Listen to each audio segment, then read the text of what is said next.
2 ماہ پہلے ہارون عبید کے آفس کوریڈور میں تیز تیز سنہری بتیاں روشن تھیں۔ آبدار ماتھے پہ سلوٹے لیے تیز تیز چلتی آ رہی تھی۔ آفس کا دروازہ زور سے کھولا۔ ہارون سیٹ پہ براجمان تھے۔ سامنے بیٹھی 2 خواتین سے محو گفتگو تھے۔ آبدار سرخ چہرے کے ساتھ اندر داخل ہوئی، ہاتھ جلا کر گویا تخلیہ کا اشارہ کیا۔ ہارون نے شدید ناپسندیدگی سے اسے دیکھا، پھر خواتین سے معذرت کرتے اٹھ کھڑے ہوئے۔ یہ آخری دفعہ تھا بابا، آئندہ میں آپ کے ہاتھوں کبھی استعمال نہیں ہوں گی۔ وہ دونوں تنہا رہ گئے تو وہ کرسی کھینچ کر بیٹھی تلخی سے بولی تھی۔ ہارون کے ابرو بھج گئے۔ مسئلہ کیا ہے؟ یہ میرے اہم مہمان تھے، تم نے ہاشم نہیں مانا، وہ مجھے چھوڑ دے گا، کیس نہیں لڑے گا۔ چند لمحے کے لیے ہارون کچھ بول نہیں سکے۔ سنا آپ نے بابا، ہاشم کو نہیں منا سکی میں، کوئی ٹرائل نہیں ہوگا اب۔ مگر وہ لاجواب ہو گئے تھے۔ تم نے اس کو سمجھانا تھا کہ تم اس کے پرپوزل پہ غور کرو گی۔ اور بابا، میں کیا ہوں آپ کے لیے؟ ہاں میں کیا ہوں؟ صرف آپ کے دشمنوں کو نیچا دکھانے کے لیے ہتھیار ہوں، اوزار۔ میری ماں کے ساتھ یہی کیا آپ نے، مجھے بھی انہی کی طرح استعمال کر رہے ہیں۔ اس کی آنکھوں کے کٹورے بھیگ گئے تھے۔ بیٹے، میں تم سے بہت پیار کرتا ہوں، میں یہ سب تمہارے لیے ہی کر رہا ہوں۔ انہوں نے پینترا بدل کر نرمی سے کہنا چاہا، مگر نفی میں سر ہلاتی رہی وہ۔ مجھے اب یقین نہیں آتا۔ گیس واٹ بابا، اب اگر ٹرائل ہوا بھی تو میں بھی ان کے ساتھ جاؤں گی اور آپ سب کے خلاف گواہی دوں گی۔ عدالت مجھے بھی سمن کرے گی۔ میں سچ بولوں گی، سب کچھ بتا دوں گی۔ آپ لوگ اسی قابل ہیں۔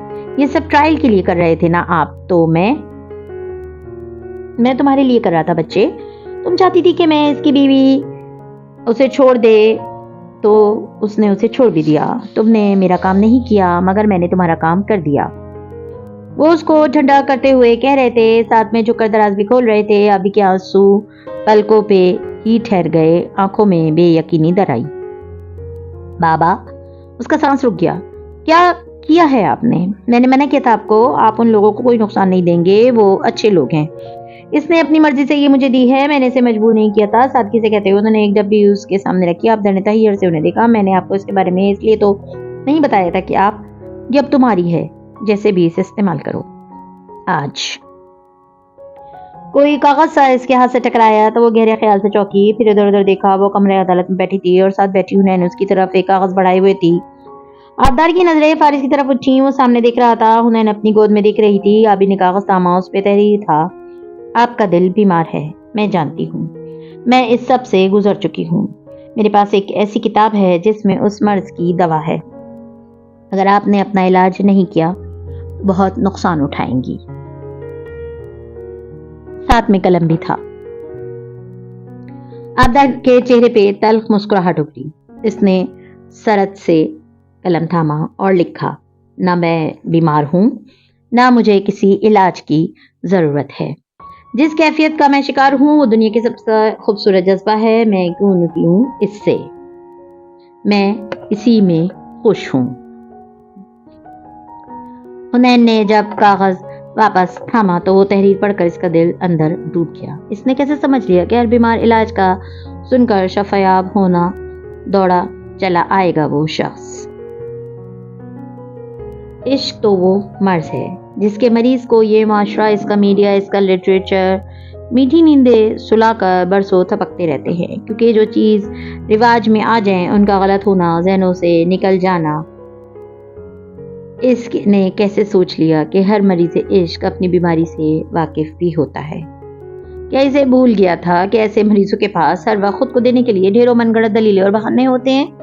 وہ اپنی توانائی خود کو جسٹیفائی کرنے میں صرف کر دیتے ہیں اور زندگی میں پیچھے رہ جاتے ہیں۔ قیس ہو یا رانجھا، سب مجنوں بھی تھے اور فارغ بھی۔ یور آنر، سعد یوسف نے دھیرے دھیرے موکل کا خاندان برگزشتہ ہوتا گیا۔ طاہر کے جادوئی بول جاری تھے۔ وہ ان کی طرف پشت کر کے کھڑا جج کی آنکھوں میں دیکھ کر بول رہا تھا، قریباً 1.5 سال تک سعد یوسف کے گھرانے سے ہمارا کوئی تعلق نہیں رہا۔ اس کی بڑی وجہ یہ تھی کہ نوشروہ سے میرے باپ اور ماں کو بدزن کرنے کے لیے ایک رات یہ اچانک ہمارے گھر آیا اور اس نے کہا کہ نوشروہ 2 دن سے رابطے میں نہیں تھا، یقیناً وہ اغوا ہو چکا ہے۔ نوشروہ کے ساتھ کوریا میں تھا اور وہ 2 دن تک کسی سے کوئی رابطہ نہیں رکھا تھا۔ تو اس موقع کا فائدہ اٹھاتے ہوئے سعد یوسف نے میرے باپ سے کہا، بلکہ ان کو ایک فیس بک میسج بھی دکھایا جس میں لکھا تھا کہ شروع ہو چکا ہے اور تاوان کی رقم اس اکاؤنٹ تک پہنچا دیں۔ تب سعد یوسف ماشاءاللہ اتنا محتاط اور شاطر نہیں ہوا تھا۔ اس کی بات پہ وقتی طور پر یقین کرنے کے باوجود میں نے جانچ پڑتال کروائی تو معلوم ہوا کہ یور آنر کہ شیرو کو سعدی نے یہ پرینک کرنے کو کہا تھا۔ رقم کا ذکر بھی نہیں کیا۔ جب نوشیروہ کو علم ہوا تو فوراً ملک واپس آ گیا۔ اس کو سامنے دیکھ کر شرمندگی سے بچنے کے لیے سعدی نے الزام لگایا کہ یقیناً وہ خود روپوش ہو کر خود ہی اپنے اوپر اغوا کا ڈرامہ رچا کر باپ سے رقم بٹورنا چاہتا تھا۔ ہم نے اس کا یقین نہیں کیا اور اس کو سمجھا بجھا کر رخصت کر دیا۔ یہ تو مجھے بعد میں معلوم ہوا کہ وہ اکاؤنٹ نمبر اسی کا تھا اور یہی نہیں یور آنر۔ موقع کا فائدہ اٹھا کر اس رات جب میں لاؤنج میں بیٹھا تھا تو یہ میرے کمرے میں گیا، میرا لاکر کھولا اور اندر سے ایک خطیر رقم نکال لی۔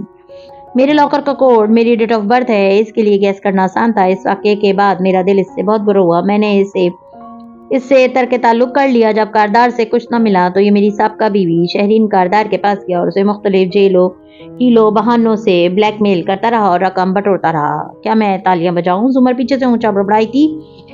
جج صاحب نے اسے خاموش رہنے کا اشارہ کیا۔ وہ سر جھٹک کر رہ گئی، ہمر سر جھکائے گردن کھجانے لگے اور سعدی وہ بس ہاشم کو دیکھتا رہا۔ اب اسے گویا ہاشم پہ افسوس ہو رہا تھا۔ اس کے پاس اپنے دفاع کے لیے کچھ بھی نہیں ہے، سو وہ مدعی کا کردار اتنا مست کر دے گا کہ اگر نوشیروہ پہ جرم ثابت ہو بھی جائے تو جج کے لگے سعدی جیسے لڑکے کو مار کر اس نے اچھا ہی کیا تھا۔ قتل کے کیس سے بچ نکلنے کا یہ سب سے اچھا طریقہ ہوتا ہے، مقتول یا زخمی کا کردار مست کر دو۔ زمر نے اس کا ہاتھ دبا کر سرگوشی کی، پھر سامنے دیکھنے لگی۔ اس کی بھوری آنکھوں میں سنجیدگی تھی، وہ ناک کی لونگ چمک رہی تھی۔ وہ مسلسل بائیں انگوٹھی سے تیسری انگلی میں پہنی بڑے سے نگینے کی خوبصورت انگوٹھی اوپر نیچے کر رہی تھی۔ اس میں جڑا نگینہ دور سے نیلا ہیرا لگتا تھا۔ اس کی روشنی مدھم مگر شفاف تھی، ایسی شفاف کہ گویا سیاہ رات میں چمکتے تارے ہوں جو ٹوٹ کر جڑے ہوں اور ان کی دودھیا روشنی زندگی کی ساری سچائیوں کو منعکس کرتی جائے۔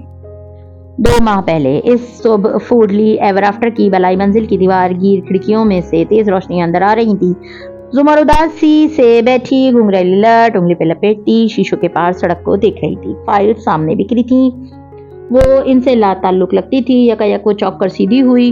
نیچے پارکنگ میں اس نے کار سے اسے نکلتے دیکھا تھا۔ سرخ رومال والی لڑکی کو زمر تیزی سے فائل اٹھا کر نیچے لپکی۔ جس وقت ابھی نے ریسٹورنٹ کا دروازہ کھولا، زمر کچن کے دروازے کے قریب کرسی پہ بیٹھی مہوش سے کتاب سے نوٹس بنانے میں مگن نظر آتی تھی۔ آبدار کی نظریں اس کی ناک میں پہنی سونے کی نت پہ اٹ گئیں۔ ایک ہلکی سی مسکان اس کے لبوں پہ ابھری، پھر وہ زمر کو نظر انداز کیے کاؤنٹر تک آئی۔ وہاں گاہکوں کی طرف خشک سعدی کھڑا رجسٹر کھول کر کچھ دیکھ رہا تھا۔ وہ اپنی پرانی زندگی میں دوبارہ پرانے کام کرنے کے باوجود اب پرانے سعدی جیسا نہیں لگتا تھا۔ کہو پھر، تم ڈالو گے یا ہم ڈالیں؟ وہ مسکرا کر بولی تو سعدی نے چونک کر گردن موڑی۔ آبدار کو دیکھ کر وہ حیران ہوا۔ تم ادھر؟ پھر آس پاس دیکھا۔ زمر کام میں منہمک نظر آتی تھی۔ گاہک آگے پیچھے کرسیوں پہ بیٹھے مصروف تھا۔ ویلکم ہوم، اچھا لگا تمہیں دیکھ کر، سنا ہے کل تمہارا انٹرویو آ رہا ہے۔ انٹرویو میں تو کہو گے نہیں، مگر مجھے سامنے دیکھ کر شکریہ کا ایک بول کہہ ہی سکتے ہو۔ آخر میں نہ ہوتی تو تم گھر کیسے آتے؟ تفاخر سے وہ مسکرا کر بولی بہت شکریہ۔ وہ رکائی سے کہہ کر واپس گھوم گیا۔ آبی کی ابرو خفی سے بچے سعدی یوسف خان، میرا ادھار ہے تم پہ۔ وہ پھر اچنبھے سے واپس مڑا۔ کیا تمہارا انٹرویو لینا تھا؟ میں نے اپنا کام تو نکلوا لیا، تم نے میرا کام کا کیا ہوگا؟ اس نے کام یاد دلایا۔ میرے پاس بتانے کو کوئی کہانی نہیں ہے، مگر آبدار نے پرس سے کارڈ نکال کر اس کی شرٹ کی فرنٹ پاکٹ میں ڈالا۔ میں اپنے کلینک میں تمہارا انتظار کروں گی۔ تمہاری نیند کی حالت کی مسافت کا قصہ سننا ہے میں نے۔ اداسی سے مسکرا کر وہ جنید کی طرف گھومی۔ فارس کہاں ہے؟ سعدی سر چٹک کر واپس کام کرنے لگا۔ جنید نے کچن کا بتایا تو وہیں چلی گئی۔ زمر کرسی کے ساتھ سے گزری، نہ نظر ملائی نہ رخ پھیرا، بس اندر چلی گئی۔ زمر کے لکھتے ہوئے ہاتھ سست پڑ گئے، چہرے پہ بے بسی در آئی، خوف اور غصہ۔ اس نے زور سے قلم بند کیا اور ایک عزم سے اٹھی۔ کچن سے ورکرز باہر آ رہے تھے، فارس نے شاید ان کو نکالا تھا۔ وہ کھلے دروازے سے اندر داخل ہوئی۔ وہ دونوں دوسری جانب تھے، درمیان میں اونچے ریکس تھے، وہیں رک گئی اندھیرے ریک کی اوٹ میں۔ جی آبدار کہیے، آپ کیوں ملنا چاہتی تھیں؟ وہ دونوں برنر کے ساتھ آمنے سامنے کھڑے تھے۔ باربیکیو کا دھواں اور اشتہار انگیز خوشبو سارے میں پھیلی تھی۔ فارس گرمی کے باعث پوری آستینوں کو موڑے دونوں پہلوؤں پہ ہاتھ رکھے کھڑا تھا۔ اس کا چہرہ سادگی سے پر تھا، نہ کوئی کوف نہ شکوہ، وہ جیسے اسے سننا چاہتا تھا۔ زمر کا دل برا ہوا۔ مجھے نہیں بتایا کہ اس کو ملنے کے لیے بلا رہا ہے؟ بابا نے ایک کام کہا تھا مجھے۔ وہ سینے پہ بازو لپیٹے مسکرا کر رسان سے بولی کہ ہاشم کو بناؤں وہ کیس کے لیے راضی ہو جائے۔ یہ کس کیس کے لیے؟ وہ اچنبھے سے بولا۔ زمر کا دل زور سے دھڑکنے لگا۔ اسے اس پہ بھروسہ تھا، مگر پھر بھی وہ سب بتا چکی تھی۔ پھر بھی Saadi Yusuf بنام نوشیروہ Kardar what ever, اور میں نے اپنے آپ کو بہت خطرے میں ڈال کر ہاشم سے کہا کہ میں اس سے شادی کر لوں گا اگر وہ خود کو بے گناہ ثابت کر دے عدالت پہ اور اس گن سے ہمیشہ کے لیے نکل آئے گئے۔ آپ کے لیے، آپ کے خاندان کے لیے میں نے یہ رسک مول لیا۔ ابھی تو آپ نے کہا ہے کہ آپ اپنے بابا کے کہنے پہ یہ کر رہی تھی۔ وہ سادگی سے پوچھ رہا تھا۔ ابھی لمبے پر کو چپ ہوئی۔ انہوں نے کہا تھا مگر کیا تو میں نے آپ کے لیے، اس کی کیا ضرورت تھی؟ میں نے تو نہیں کہا تھا آپ نہ کرتی. خیر تھی. فارس نے شانے اچکائے. میں تو ویسے ہی عدالت وغیرہ کے چکر کے خلاف ہوں. یوں ہی آپ نے اپنا وقت ضائع کیا. آبدار پھر سے لاجواب ہوئی. بہرحال وہ نہیں مانا. زمر نے چوک کر سر اٹھایا اور ریک کے پار دور کھڑے ان دونوں کو دیکھا. اس کے دل میں بے پناہ مایوسی اتر آئی. یعنی ہاشم نہیں مانا. وہ اس کیس کو لٹکاتا جائے گا. اچھی بات ہے, ملک و قوم کا بہت سا پیسہ بچ جائے گا. یہی بتانے آئی تھی آپ؟ فارس غازی پہ تو جیسے کوئی اثر ہی نہیں ہوا تھا. آبدار نے گہری سانس لی. فارس, یہ بات زمر نے کہی تھی بابا سے. وہ چوکا. کیا بات؟ آبدار کی رکی سانس بحال ہوئی. یوں ہمت بڑی. یہی کہ اگر میں راضی کر لوں ہاشم کو تو آپ کو چھوڑ دیں گی میرے لیے. آخری دو الفاظ نے یکدم چناکے سے جیسے بہت سارا بھرم اور لحاظ توڑ دیا تھا. فارس غازی لاجواب ہو گیا. یہ پہلی دفعہ تھا جب وہ اپنے منہ سے کچھ کہہ رہی تھی. زمر نے بے اختیار ریک کو تھاما. بہت کچھ اپنی پہنچ سے نکلتا ہوا محسوس ہوا تھا. میرے بابا اور زمر کی ڈیل ہوئی تھی آپ کے اوپر, اور زمر نے کچھ گروی بھی رکھ پایا تھا. مجھے 2 روز پہلے پتا چلا تو میں فوراً یہ واپس لے آئی. بابا کو ایسے نہیں کرنا چاہیے تھا. پرس سے اس نے سیاہ مخملی ڈبی نکالی اور فارس کی طرف بڑھا دی. فارس سنجیدگی سے لب بیچے اسے دیکھتا رہا. وہ اس رخ پہ کھڑا تھا کہ زمر کی موجودگی سے بے خبر تھا. اس کی آنکھوں میں زخمی پن سا درایا تھا اور اس کی آنکھوں کو دیکھ کر زمر کا دل ڈوب رہا تھا. وہ تیزی سے وہاں سے جانا چاہتی تھی. یہ ڈبی اس لڑکی کے ہاتھ سے چھیننا چاہتی تھی مگر قدموں میں جان ہی نہ رہی تھی. آپ یہ زمر کو واپس دے دیں. یہ ان کی ہے, انہی کی رہنی چاہیے. اس نے فارس کی آنکھوں میں تکتے ہوئے بنا پلک جھپکے ڈبی بڑھا کر کہا تھا. فارس نے آہستہ سے ڈبی اس کے ہاتھ سے اٹھائی, پھر کھولی. اندر رکھا ہیرا زمانوں کی داستانیں خود میں سموئے جگمگا رہا تھا. اس نے دونوں انگلیوں سے وہ ہیرا نکال کر دیکھا. بدلتی روشنی میں مزید خوبصورت لگنے لگا تھا. آپ کو برا تو لگا ہوگا, مجھے بھی لگا معذرت کے ساتھ, مگر مسز عمر کو یوں نہیں کرنا چاہیے تھا. وہ معصومیت سے افسوس کر رہی تھی. اسے یہ نہیں کرنا چاہیے تھا. وہ 2 انگلیوں میں لونگ پکڑے دھیما سا بولا تھا. آئی ایم سوری, مجھے آپ کو دکھانا ہی نہیں چاہیے تھا. میں نے آپ کا دل دکھایا ہے شاید, یا شاید. وہ اس کی آنکھوں میں نظریں جمائے کہہ رہی تھی شاید مسز عمر نے آپ کا دل دکھایا ہے. آپ برا محسوس نہ کریں. ہر شخص میں قربانی دینے کا جذبہ نہیں ہوتا. وہ آپ کے لیے وہ سب کبھی نہیں کریں گی جو قربانی دینے والے کرتے ہیں. اندھیرے ریک کی اور میں کھڑی زمر نے بے اختیار کٹپٹی مسلی. سر میں درد ہونے لگا تھا. نہیں, میرا دل نہیں دکھا. اس نے گہری سانس لے کر آبدار کو دیکھا. آبی کی آنکھوں میں تحیر سمٹ آیا. زمر نے بے اختیار ریک زور سے تھاما. اس نے آپ کا تحفہ یوں کسی کو دے دیا. آپ کا دل نہیں دکھا. یہ تو ایک چیز ہے. چیزوں کا کیا ہے, آتی جاتی رہتی ہیں. وہ 2 انگلیوں میں مسل کر اسے دیکھ رہا تھا. میں یا زمر چیزوں کے پیچھے نہیں بھاگتے. یہ کہنے کے ساتھ وہ دائیں جانب گھما. برنر کا بٹن گھمایا. آگ کے شعلے بلند ہوئے تو اس نے ہیرے کی لونگ آگ میں ڈال دی. آبدار کا منہ کھل گیا تھا. یہ آپ نے کیا کیا؟ یہ تو آپ کو بہت عزیز تھی. آپ نے خود مجھے بتایا تھا جب ہم کولمبو جا رہے تھے. بے اختیار منہ سے پھسلا. یہ تو ایک پتھر ہے اور مجھے یہ عزیز نہیں ہے. میں اسے پہلے بھی ایک دفعہ پھینک چکا ہوں. مجھے وہ عزیز ہے جس کو میں نے یہ دیا تھا. وہ سنجیدگی سے اس کی آنکھوں میں دیکھ کر کہہ رہا تھا. وہ الفاظ میں گویا کاٹ سی تھی. آبدار کے گال سرخ ہوئے. آنکھوں میں برہمی ابری, حیرت ابری اور پھر حیرت بھری برہمی. بات چیز کی نہیں ہے. اس نے آپ کو 3 دن تک گروی رکھا ہے. اس نے مجھے 4 سال تک جیل میں بھی رکھا تھا. میں اس کو 1000 دفعہ معاف کر سکتا ہوں. کچن میں کوئلوں کے دہکنے کی بھی زور سے محسوس ہوئی تھی. آبدار, آپ کو اگر لگتا ہے کہ ایک پتھر کے پیچھے ہم ایک دوسرے سے جھگڑیں گے تو آپ ہم دونوں کو نہیں جانتی. ہم نے آگ اور خون کا دریا ایک ساتھ پار کیا ہے. ہم اچھے اور برے وقت کے ساتھی ہیں. موت کے علاوہ ہمیں کوئی چیز ایک دوسرے سے دور نہیں کر سکتی. زمر سے مزید سنا نہیں گیا. شدت ضبط سے اس نے لبوں پہ ہاتھ رکھ لیا. آنکھوں سے آنسو ابل جانے کو بےتاب تھے مگر وہ ان کو روکے ہوئے تھی. آبدار نے آنکھیں جھکا کر اپنی پٹی شدہ کلائی کو دیکھا. پھر شعلہ بار نگاہیں اس تک اٹھائیں. وہ تمہارے لیے یہ کبھی نہیں کرے گی. طرز تخاطب بدلا, جذبات بدلے, انداز بدلا. وہ کہہ کر رکی نہیں, تیزی سے وہاں سے نکل آئی. دروازے تک پہنچ کر اس نے دیکھا زمر وہاں کھڑی تھی. وہ رو نہیں رہی تھی. وہ بس سنجیدہ سی کھڑی تھی. آنکھیں ذرا بھیگی ہوئی تھیں. آبدار پیر پٹک کر آگے بڑھ گئی. وہ برنر کی طرف گھوم چکا تھا. بھڑکتے شعلے میں وہ جلتی لونگ کو دیکھ رہا تھا جس سے سونے کی تار پگھل رہی تھی. وہ چھوٹے قدم اٹھاتی اس کے پیچھے آ کھڑی ہوئی. نرمی سے اس کا بازو تھاما. وہ چوک کر مڑا. اسے دیکھ کر حیرت ہوئی. فوراً دروازے کو دیکھا. میں سمجھا تھا تم اوپر ہو. تم کب آئی؟ برنر تیزی سے بند کرتے ہوئے وہ بولا تھا. وہ واقعی اس کی موجودگی سے بے خبر تھا جب تم اسے کہہ رہے تھے کہ تم مجھ سے محبت کرتے ہو. فارس نے گرم چولہے سے ننھا ہیرا اٹھانا چاہا مگر تیز تپش لگی تو جھٹکے سے ہاتھ واپس کھینچا اور انگلی ہونٹوں سے لگائی. پھر چوک کر اسے دیکھا. 1 منٹ, میں نے ایسا کچھ بھی نہیں کہا. تم نے کہا تھا. میں نے سنا ہے. میں نے صرف یہی سنا ہے. اپنے کانوں کا علاج کرواؤ. وہ خفگی سے بازو چڑھا کر اب کپڑے سے لونگ چولہے سے اتار رہا تھا. میں نے خود سنا ہے. تم بار بار یہ الفاظ دہرا رہے تھے. مجھے ہر لفظ ایسا ہی لگ رہا تھا. آنسو اب کے اس کی آنکھوں کو بھگونے لگے تھے. میں تمہیں ڈیزرو نہیں کرتی. میں بہت بری ہوں فارس.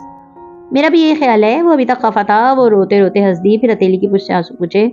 اس کا کیا کرو گے اب؟ تم نے میرا تحفہ پھینک دیا. میں تمہیں کبھی معاف نہیں کروں گا. یہ کہتے ہوئے اس نے کالا ہیرا کپڑے میں اٹھا کر ڈسٹ بن میں اچھال دیا. وہ نم آنکھوں سے مسکراتی ہوئی اسے یہ کرتے ہوئے دیکھے گئی. تم مجھ سے کبھی خفا تھے ہی نہیں. موقع ملنے پہ تم نے خود بھی اسے پھینک دیا. تم نے اچھا کیا فارس. ہمارے گھر والے، ہمارے ملازم، آبدار، یہ سب لوگ سمجھتے ہیں کہ یہ ہماری محبت کی نشانی ہے. صرف میں اور تم جانتے ہیں کہ یہ ہمارے راستے کا وہ پتھر تھا جو ہر خوبصورت لمحے کے آخر میں ہمارے پاؤں میں آ کر چپتا تھا. یہ ایک اچھا تحفہ نہیں تھا. اس میں دھوکہ تھا. دنیا سے چھپا کر کچھ کرنے کا عنصر تھا. یہ ہم دونوں کے لیے ڈھیروں شرمندگی کا باعث تھا. تم نے اچھا کیا جو اسے پھینک دیا. میں نے اچھا کیا جو اسے پھینک دیا. وہ ڈسٹ بن میں گرے ہیرے کو دیکھ کر بے خودی کے عالم میں بولے جا رہی تھی. فارس کی پیشانی کی شکنیں کم ہوئیں. وہ گہری سانس لے کر اس کی جانب گھما. ٹرائل نہیں ہوگا. وہ لونگ کا ذکر نہیں کرنا چاہتے تھے. اس کا ذکر کبھی بھی ندامت اور عجیب سے اجنبی پن سے خالی نہیں ہونا تھا. میں جانتی ہوں اور میں کوشش کرتے کرتے تھک گئی ہوں. وہ واقعی تھکی ہوئی نظر آنے لگی تھی. لیکن میں پھر سے کسی ایسے شخص کو ڈھونڈوں گی جو ہاشم کو منا سکے. اس کے لیے مجھے بہت کچھ سوچنا پڑے گا. چلو مل کر سوچتے ہیں. وہ ہلکا سا مسکرایا. مل کر کیسے؟ 2-3 دن کے لیے کسی لمبی مسافت پہ نکل جاتے ہیں. سارے شور ہنگامے سے دور، ان مسئلوں، تانے، کچہریوں اور ان لوگوں سے دور. تم تھک گئی ہو. کچھ دن آرام کرو گی تو دماغ سے ساری آلودگی چھٹ جائے گی. جو تم کہو. وہ ستے ہوئے چہرے کے ساتھ مسکرا کر بولی. مگر یاد رکھنا میں نے تمہیں معاف نہیں کیا. وہ انگلی اٹھا کر تب بھی کرتے ہوئے بولا. وہ دیر سے ہنس دی. تمہاری معافی کی پرواہ ہے کسے؟ تم تو شکر کیا کرو کہ میں نے تمہیں معاف کر دیا، تم سے شادی کر لی، ورنہ تم جیسے 2 نمبر آدمی کو میں ڈیزرو نہیں کرتی. مجھے کورٹ رپورٹ کو ساتھ لے کر گھومنا چاہیے جو تمہاری ہر بات ساتھ ساتھ لکھ کر ریکارڈ کرتا جائے.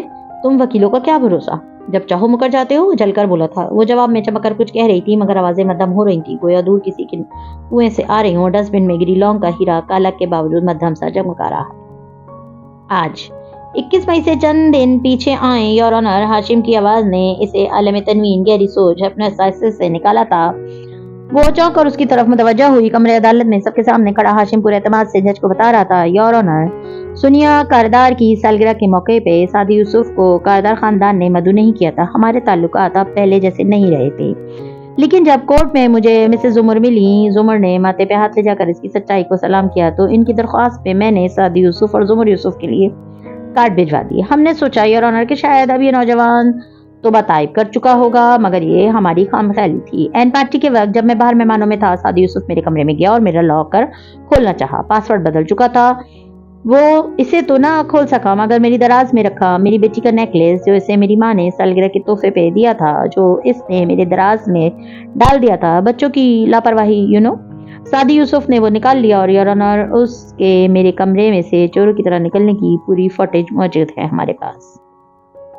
جب وہ باہر آیا تو نوشیروہ نے اس سے باز پرس کی جس پہ دونوں کی تلخ کلامی ہوئی. سعدی کو ایک دم جانے کی جلدی ہو گئی. جب وہ اپنے گھر والوں کے ساتھ ایگزٹ تک آیا تو گارڈ نے اسکینر کے الارم کے باعث اس کو روک کر تلاشی لینی چاہیے، جس پہ زمر یوسف نے ہنگامہ کھڑا کر دیا. میں اس سخت صورتحال سے ناواقف تھا. تمام صورتحال سے میں ناواقف تھا. یہ سب دیکھ کر میں نے گارڈز کو جھڑکا اور سعدی کو جانے دیا. چند دن بعد جب ہم ایک شادی کی تقریب میں اس سے ملے تو میں نے اس سے کہا کہ وہ یہ نیکلیس واپس کر دے. وہ میری بیٹی کو بہت عزیز ہے. مگر سعدی یوسف نے نہ صرف صاف صاف انکار کیا بلکہ مجھے بھی بے عزت کیا. اس دن کے بعد میں نے سعدی یوسف کی شکل صرف اخبارات اور ٹی وی پہ دیکھی. اگلے 8-9 ماہ تک ہم نے اس کو نہ دیکھا نہ اس سے ملے. یہ فرعون کے دربار والی کہانی. مجھے انتہائی افسوس سے کہنا پڑ رہا ہے کہ من گھڑت ہے. سعدی یوسف 21 مئی کو ہمارے آفس نہیں آیا تھا. یور آنر، ہماری بلڈنگ کی log book, entry data, CCTV footage سب عدالت میں جمع کرا چکے ہیں. ہم استغاثہ کے پاس ایک بھی گواہ یا ثبوت نہیں ہے جو ثابت کرے کہ ہم نے اس روز سعدی سے ملاقات کی تھی یا شیرو اور سعدی کا کوئی جھگڑا ہوا تھا. یور آنر، ہم نے تو اتنا عرصہ صرف یوسف کی مدد کی. ہر مشکل میں ان کے ساتھ کھڑے رہے. فارس غازی کو جیل سے نکلوانے میں کتنا ساتھ دیا ان کا یہ جانتے ہیں. جی بالکل، وجہ فرمایا. گال پہ ہتھیلی جمائے بیزاری سے سنتے ہوئے زمر بولی تھی. یور آنر، ہمارے لیے ان کا ایک دم ہمارے خلاف اٹھ آنا شدید دکھ اور صدمے کا باعث ہے. فارس غازی نے ہماری نیکسی ہمیں ہی فروخت کی اور مارکیٹ سے 3 گنا زیادہ قیمت پہ. شاید وہ رقم کافی نہیں تھی جو اب یہ ایک ایسا کیس کر رہے ہیں جس کے درمیان میں ان کو لگتا ہے ہم لوگ ان کا منہ بند کرنے کے لیے ایک خطی رقم دیں گے. مگر ایسا نہیں ہوگا یور آنر.